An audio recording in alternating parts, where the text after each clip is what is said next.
As-salamu alaykum, Sayyidi. Wa alaikum salam wa rahmatullah. Please forgive our lack of adab. On some weekends, we struggle with the talks, as it feels like an ongoing battle with the mind. How can we improve in such situations? Yes, this is the difficulty of a mind that shaitan is sitting in. That's exactly the talk. That's why the images our guys put out weren't that good. They put out like sword stuff, that wasn't the image. You gotta make an image where there's a person and shaitan is in his head with the image of a brain, but it's like a shaitan sitting on a chair. How is consciousness in the head?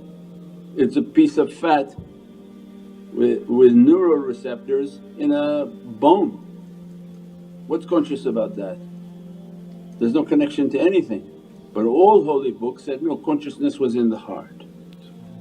But they don't talk about a heart, they don't talk about a soul, they don't even talk about our energy source. So where is your energy on this whole body? They think it's like what, the brain? No, but that's where shaitan resides. So then the AI images should be what? A guy with a big head, that's what the aliens have, like a big head with a big shaitan inside. But it's the heart that's empowered, and the heart of the believer has power. So that's why the bird flies, has small head, big heart. So those are the images that are important, that the heart, the throne of the Divine.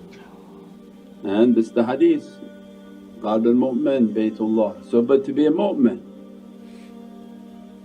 But if Satan overtakes the head, then he'll bring his throne into the heart.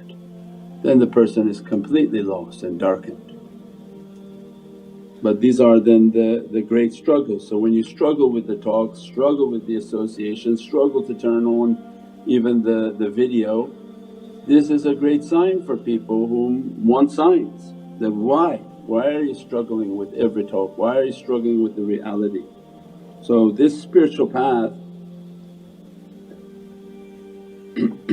has a very subtle reality. When you deal with the shaykh, it's very subtle, like dealing with the police or dealing with a doctor. He's both police and doctor at the same time. When you go to the doctor, everything you do, the doctor's looking at you.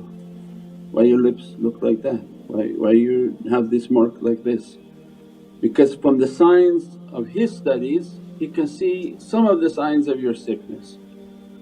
What happens when you go to the police? They ask you every type of question. So why were you there? Where were you coming from?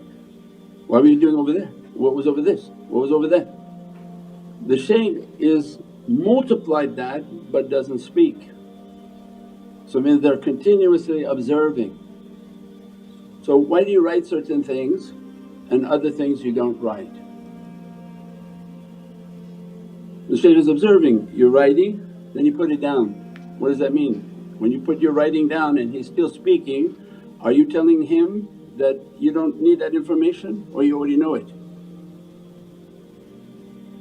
And then they put it down and they put it up, they put it down, or they all together, you're speaking and they put the whole thing down. Well, the one speaking, what do you think that's sending as a signal? Then why are you doing that?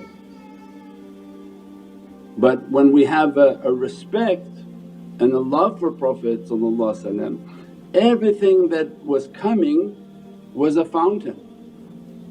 So imagine Zamzam is flowing, for some reason they open for you the access to Zamzam, and you take and you sip and the rest you just let it fall all over the floor.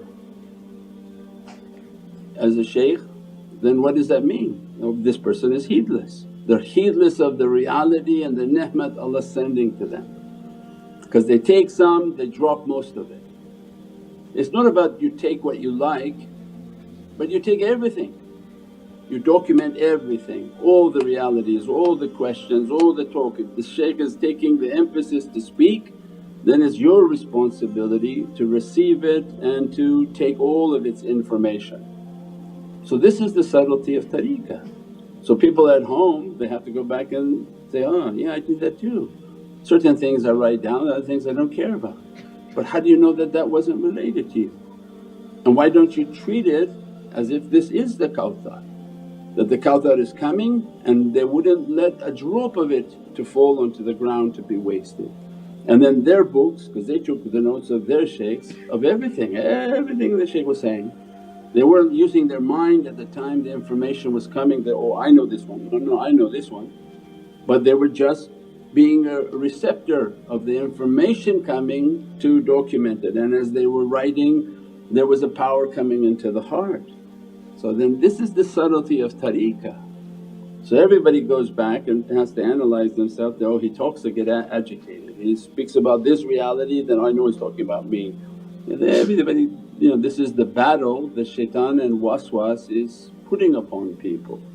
More important is when the information and knowledges come out, then try your best to implement the reality, because shaitan is going to block it. So we said now is coming the month of Rajab, it's a month that Allah that this month it's for me, I will give the servant the reward that no one knows about. So this is a month of immense treasures, this is the month in which when seclusion would come the order would come, and that's when they put people into seclusions. Because Allah is giving immense rewards in the holy month of Rajab. This is a month then to do charity, this is a month to do khidmat, this is a month to do worshipness. So with that reality then we try our best to fulfill that understanding. So when Rajab comes we try our best to do our best, but then shaitan will put a stop on it, put a lock on it and try to block it. InshaAllah Allah give us the strength against shaitan's effects upon the faith.